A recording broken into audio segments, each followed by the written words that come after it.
Ladies and gentlemen, this is Kingdom NBA Music Talk. And we don't just talk just music. We talk about hip-hop, rap, R&B with a nice little sprinkle of pop. And we barely talk them. But there are three types of hip-hop fan. One is a hip-hop purist. Two is a trend follower. Somebody that's up on the latest shit, what have you done for me lately type of fan. And three, the culture vulture.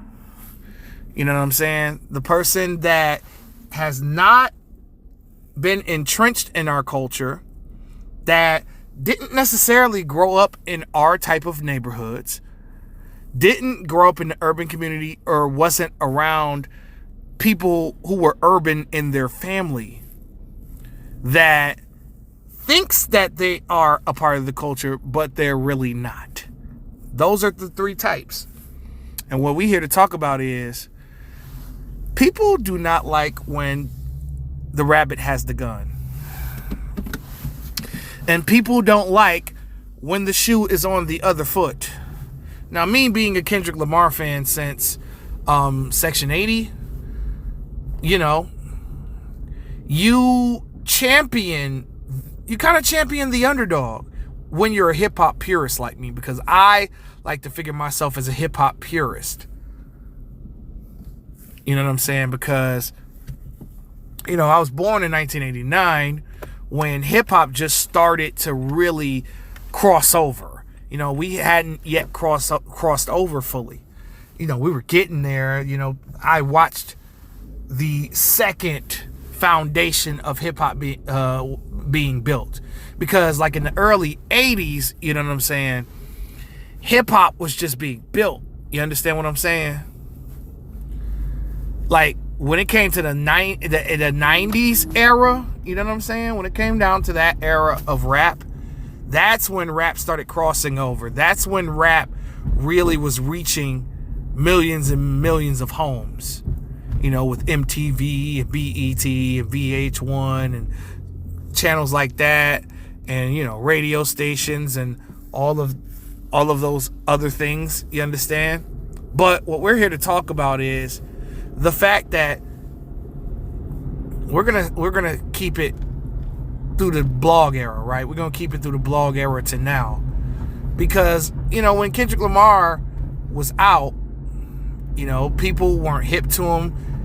You know, he was still relatively underground around 2010. You know, around that time, Drake was making waves. We didn't know at the time. You know, the people knew him as an actor from Degrassi who was trying to rap.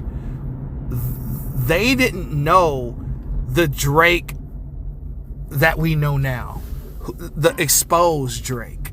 You understand what I'm saying? And, you know, before Drake got exposed for having ghostwriters, you know, I was a fan of Drake's. Well, I used to be.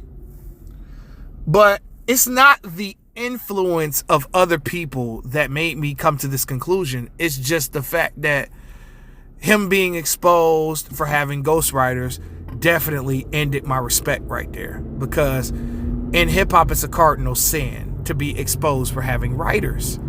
And Drake was exposed for having writers. And Kendrick Lamar has never been none of the sort. So then when, you know, Kendrick signed Aftermath, and then Good Kid, Mad City is regarded as this hip-hop classic, it put him in the elite class with Drake, J. Cole, you know, the A$AP Rockies of the world. And, you know, of course, among, you know, caught the eye of the elites such as Jay, Eminem, Nas, and those type of people. So Kendrick jettisoned with a hip-hop classic. So he started selling records. Drake, you know, is already like that dude at this time. You know, he got Take Care out. Take Care's doing these big numbers. Then becomes the conflict between the culture vultures, the hip-hop purists, and the trend followers. The trend followers are in the middle. They follow whatever the hot trend is, at that moment, and they pretty much ride the trend until the trend dies, and then they hop on to the next trend. It's kind of culture vulture-ish, but not all the way. The trend followers are still within the culture, and I know plenty of trend followers. And it's honestly, I wouldn't do it, but at the same time, I get what it means to be current, and I understand all that. But being a culture vulture is also a cardinal sin in hip-hop, which Drake slowly but surely became, because, we questioned what his influences were, and he would have all these different influences. Then he would have all these different accents and all these different identities, and we were confused. It's just like, who are you? I know who Kendrick Lamar is. Kendrick Lamar is a kid that grew up in a city full of gangs, who decided not to join a gang, even though he was affiliated with gangs, but he didn't decide to participate and claim a gang, claim a set, or participate in gang activity. He was just a gifted kid that those gang members protected because they knew he was going to be the one.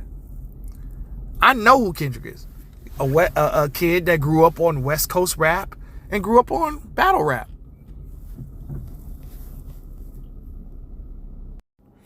Then, 2015 becomes a pivotal year for rap, because you got the Drake and Meek Mill thing going on, right? You got Drake versus Meek Mill going on. This was very huge. Although Drake won the battle, Meek Mill did a lot more damage than he's given credit for, because he exposed Drake for having a ghostwriter. Then meanwhile, Kendrick Lamar, obviously was robbed at the Grammys for Good Kid, Mad City a couple years back.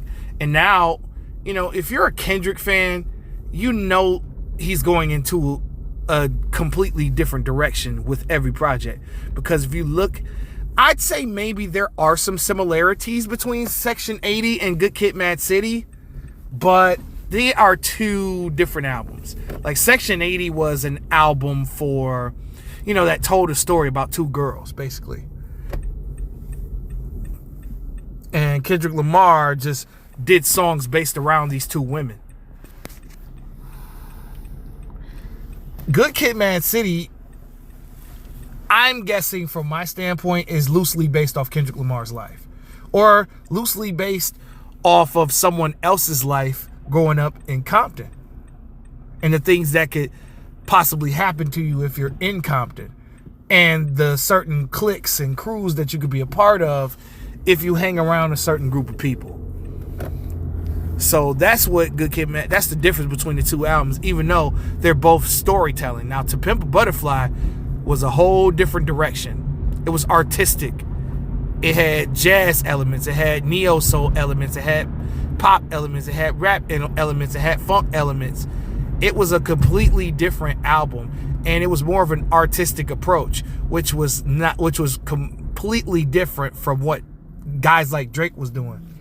Drake was a trend follower, but he had just got caught with the ghostwriters. So hip-hop purists like me was just like, although, this is great music, someone else wrote it. Quentin Miller wrote this shit. Party Next Door wrote this shit.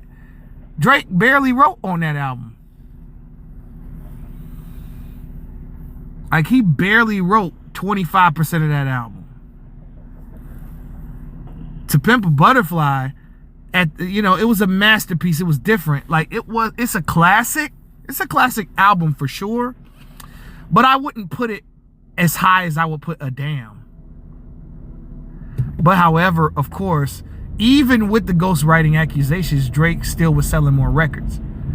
And that's what these people would use in their arguments to defend Drake is, Drake is making hits. Drake might not be, Drake can rap. They had Drake on a high lyrical level that he wasn't even close to.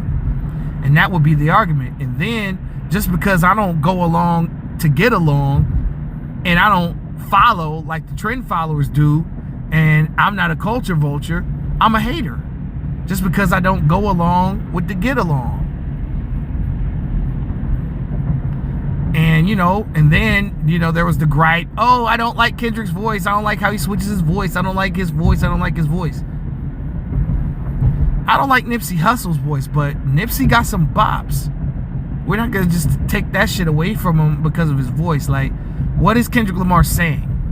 What is he talking about? Kendrick Lamar made a completely different album. I would say it was only like 2 records that you could say could be like straight singles. Like All Right because of the beat, and then King Kunta because of the West Coast elements. The rest of the album, the real first single was I. And I was a different record. It was more of a soul record. And it's an uplifting record, which was the complete opposite of what was going on in rap. Nobody had no uplifting records.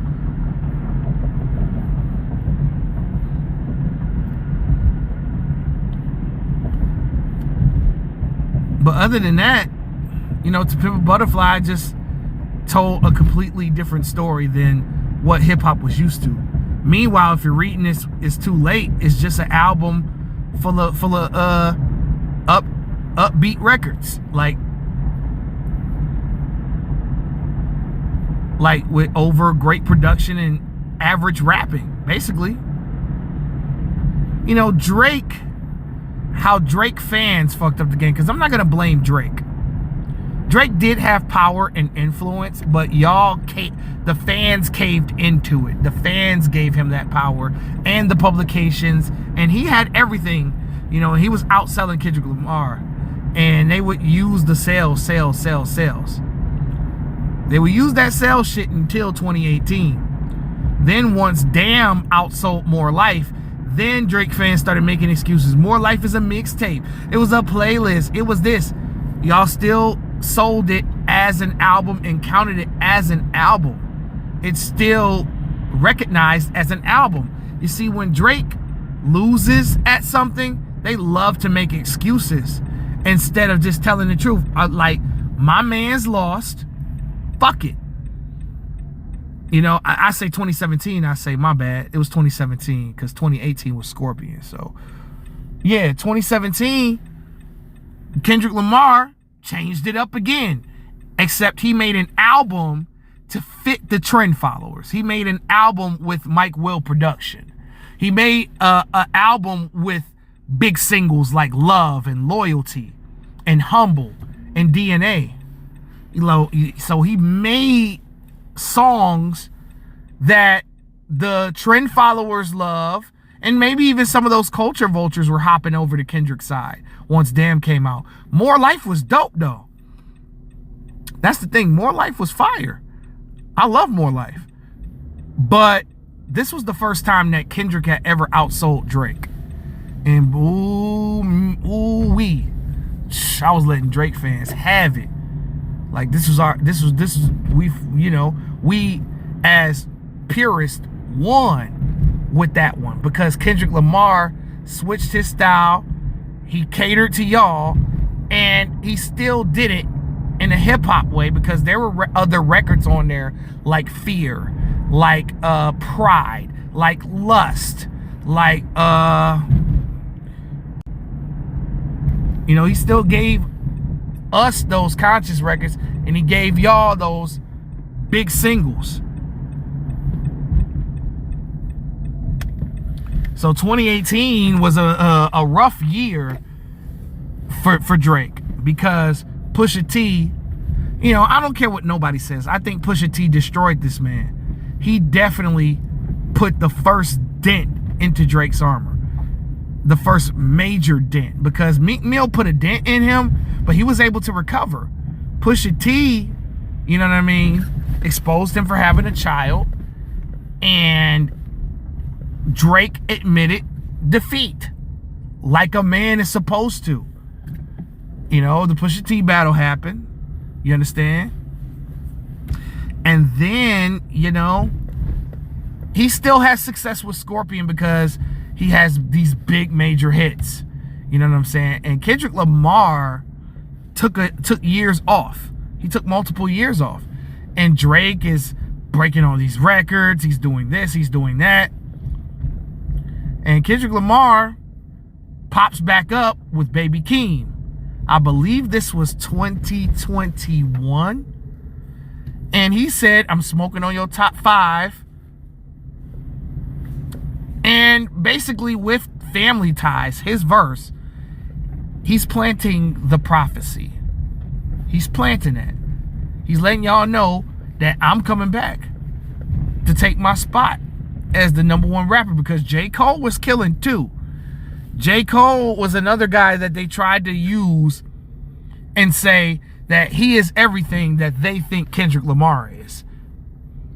They had that, I felt like J. Cole could compete with Kendrick at the time, and until he quit, until he bitched up. But other than that, J. Cole, they were, he was the answer. He was the trend followers' answer to Kendrick, because they felt like Kendrick was too conscious. Kendrick's voice, this, and that. J. Cole makes bops. J. Cole makes hot singles too. So, as Kendrick Lamar usually does, he completely switches the game up when he comes back in 2022, because he took like 4.5 years off. You know what I mean? After Damn. He gave Untitled Unmastered, within this time period. Decent EP, pretty good songs on there. But, of course, you guys and the trend followers wasn't feeling it. Only the purists were. Because that was a completely different project. These were some of the leftovers from To Pimp a Butterfly. But now, 2022, Kendrick Lamar returns with Mr. Morale and the Big Steppers.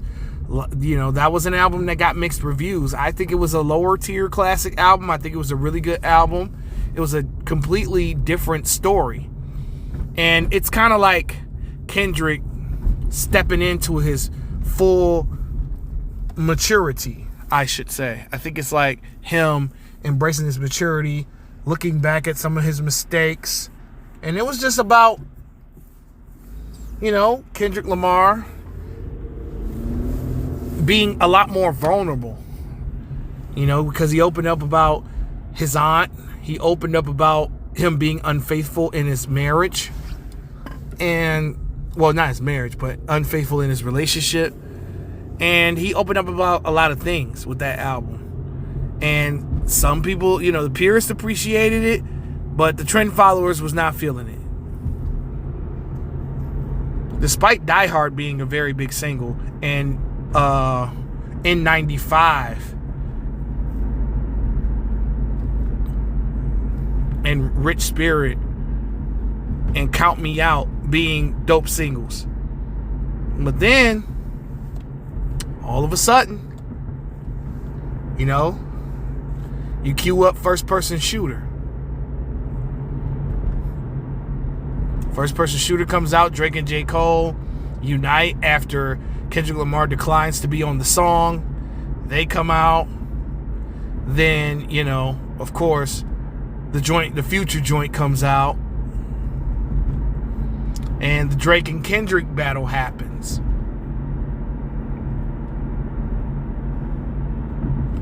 And, Kendrick wins in convincing fashion. Even Drake fans are like, he won.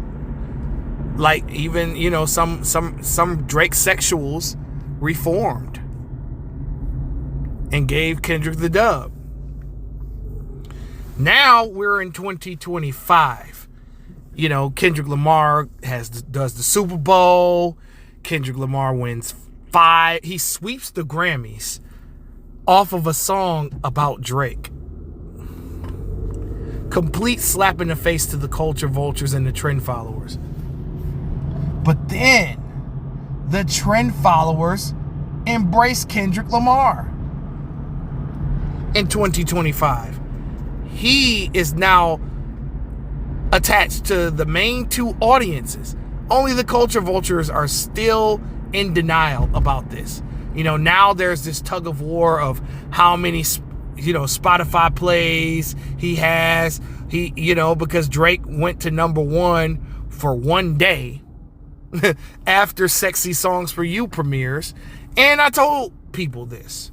You know, I had took back my $60,000 sales for the first week for Party and Drake, because you got to remember, I've said it before and I'll say it again, you know, you got those who are his diehard cult fans, you got Drake's haters who want to see him fail, and then you got, you know, people in publications who promote the project that have to listen to it. And I told people, pay attention to the second week, do not pay attention to the first week. And then it turns out, like, after one day, people were done with it, because Kendrick Lamar, you know, Young Thug, spoke too soon about the boy being back to number one. Young Thug, who has previously defended Kendrick Lamar in the past, you know, obviously he's going to be Team Drake, because, you know, Atlanta with the check balance. So, you know, then Kendrick goes back to number one, his album go back to number one, you know, and Kendrick got 3 albums back in the top 10 because of the Super Bowl. Because damn, I think Good Kid's back in there, and GNX obviously is going to be number one next week, because GNX, I think it sold 252,000 this week. And this goes back to what I said in the beginning. It's not fun when the rabbit has the gun. Now Kendrick is the trend. Kendrick is hot. Kendrick is what Drake was 10 years ago. And people don't like it. You know, and they thought that Drake and Party Next Door was going to save the culture vultures. The culture vultures thought that that Drake and Party was going to save the world. But they ended up delivering an average product. And a lot of those songs don't have replay value. You know, the only ones that I could say that had replay value is Die Trying and Give Me a Hug and the Houston record. Those were the only 3 that I could say. And then Deeper too, which is a party solo. None of the Drake, only one of the Drake solos were really good. Drake had too many solos, and it was just a mediocre project. And then, you know, the Freddie Gibbs shit comes out. Then, you know, it seems like they copied a rapper from Toronto's video vision and put it on the cover of that album with the 2 towers. And then Freddie Gibbs putting $ on Soul Soul separately, and then them using rabbits. It's like then they copied Gangsta Gibbs shit. So I said this before and I'm gonna say it again. If this Party Next Door and Drake project versus GNX, if this doesn't show you the major difference and the major gap that Kendrick has on Drake, no Diddy, then you're just a fool, you're biased, you're slow, and you're a culture vulture. You're either one of those things if you didn't figure out how much better Kendrick Lamar is than Drake. And now Kendrick Lamar is selling more than Drake now. He's putting up bigger numbers than Drake now. So y'all have no avenue to defend yourselves like you used to. They used to say sales, sales, sales, sales. Now, the only thing that you used to use to discredit Kendrick Lamar, you can no longer use no more. My. As a hip-hop purist, you love to see it. That hip-hop is back in the form of the right horse that you bet on, which is Kendrick Lamar. But yeah, man, this King No NBA and Music Talk, and I'm gone.